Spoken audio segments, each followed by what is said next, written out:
Pendant mes vacances, au fin fond de la Charente, le curé s'est montré très fier d'annoncer aux touristes qu'ici, ils avaient des paniers de quêtes dématérialisés et d'expliquer comment fonctionnaient ces merveilles de technologie, oubliant un instant que ces cochons de touristes venaient tous des grandes villes où les machines ont déjà bien davantage remplacé les humains. À l'inverse, dimanche dernier, j'ai vu un chef d'établissement scolaire, plus que rompu aux exercices électroniques, sortir de son portefeuille un petit billet, bien matériel, pour voir porter son offrande bien matérielle dans des paniers bien matériels au pied d'un autel tout aussi matériel. C'était beau et vrai. La dématérialisation est à la mode. On remplace par exemple les documents par des fichiers numériques. On duplique un support existant pour produire une copie. L'autre forme de dématérialisation est dite native. Là, pas de support originel, les fichiers sont directement générés par un logiciel informatique. Les prétendus avantages de la dématérialisation sont le gain de temps, classement de documents, émission de factures, relance. Les collaborateurs peuvent, dit-on, en conséquence, consacrer plus de temps à la réalisation de tâches à forte valeur ajoutée.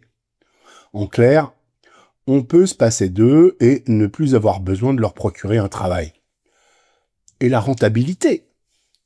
La gestion d'un document dématérialisé est bien moins coûteuse que celle d'un document papier qui nécessite une manipulation humaine, du matériel, un stockage physique. On voit là que le gain n'est pas pour tout le monde. Beaucoup y perdent gros pour qu'un seul gagne un peu. Mais la dématérialisation, c'est la mort. Séparer l'esprit et la matière, le corps et l'âme, c'est la définition même de la mort d'une personne. Écoutons le Larousse. Dématérialiser, rendre immatériel quelqu'un ou quelque chose, le dépouiller de sa matière concrète. Robert. Désolé, mais j'ai pas vraiment envie d'être dépouillé. Je préférerais rester quelqu'un et quelque chose. Quand l'âme se sépare du corps, c'est la mort, direction le cercueil. Désolé, je préfère rester matière vivante, organique. Le Robert est aussi radical que le Larousse, peut-être plus encore. Comme synonyme à dématérialiser, il indique désintégré. Désolé encore, mais je ne souhaite pas être désintégré. Je tiens à mon intégrité matérielle. Les vrais poètes ne veulent pas d'un esprit sans matière. En la matière, je pioche au hasard un texte de Frida Kahlo qu'on ne suspectera pas ni de catholicisme ni de conservatisme. Tu mérites un amour décoiffant qui te pousse à te lever rapidement le matin et qui éloigne tous ces démons qui ne te laissent pas dormir. Tu mérites un amour qui te fasse te sentir en sécurité, capable de décrocher la lune lorsqu'il marche à tes côtés, qui pense que tes bras sont parfaits pour sa peau. Tu mérites un amour qui veuille danser avec toi, qui trouve le paradis chaque fois qu'il regarde dans tes yeux, qui ne s'ennuie jamais de lire tes expressions. Tu mérites un amour qui t'écoute quand tu chantes, qui te soutient lorsque tu es ridicule, qui respecte ta liberté, qui t'accompagne dans ton vol, qui n'a pas peur de tomber. Tu mérites un amour qui balayerait les mensonges et t'apporterait le rêve, le café et la poésie. C'est beau, non? Les cheveux, les bras, la peau, la danse, les yeux, la lecture, le chant, le vol, les chutes, le café. Rien de dématérialisé, hein? Mais c'est de là que jadis l'amour, le rêve et la poésie. C'est là qu'on trouve le paradis. Naître, c'est entrer en matière. Énonçait mon humoriste poète préféré, Sol, Marc Favreau. Donner la vie, c'est donner la chair.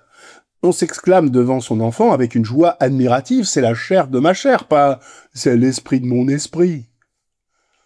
La communication vraie se fait dans la matière. Ne dématérialisons pas nos relations. En famille d'abord. Retrouvons la puissance d'un repas partagé. Avec des mets. M-E-T-S.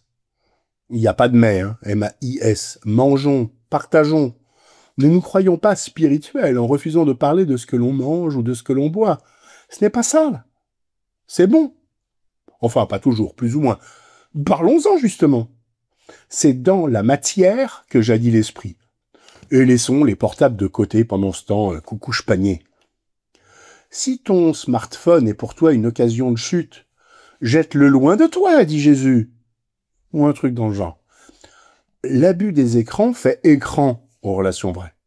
Le pape François demandait, en avril dernier, « Combien j'aimerais que nous regardions moins les écrans et que nous nous regardions davantage dans les yeux, faits de chair, de matière. » Je vous encourage donc à ne pas avoir peur de parcourir la table des matières.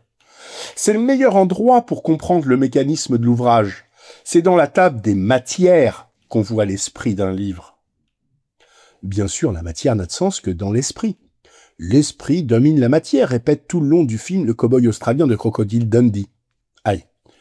Voilà une référence cinématographique qui désigne une génération. Pour prouver ces dires, le cow-boy se place devant les animaux sauvages, les regarde dans les yeux, fait un signe avec sa main et dit « L'esprit domine la matière ».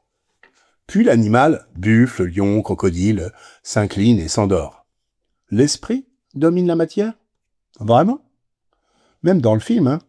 Paul Hogan, alias Michael J., le crocodile Dundee, a besoin de ses yeux et de ses mains pour exercer la puissance de son esprit. Le dualisme esprit-matière brise l'unité de l'homme et risque de prétendre que l'homme ne s'élèverait qu'en renonçant à une partie de lui-même. C'est faux. Et ce dualisme est responsable des pires erreurs. Mépris de l'hygiène, condamnation des pulsions, mortification, haine de la vie. La mort devenant délivrance de l'esprit. Civilisation dématérialisée, civilisation de mort. Attention, hein, toutes les sectes s'appuient sur ce genre de dualisme. L'esprit n'est pas extérieur à la matière qui l'informe. L'homme pense et agit, mais aucun acte humain n'existe en dehors de la matière qu'il exprime. C'est le grand mystère de l'incarnation. Le Verbe s'est fait chair, et il a habité parmi nous. Il y a donc matière à espérer. C'est ce que je vous souhaite pour la semaine. Tout l'art et la matière.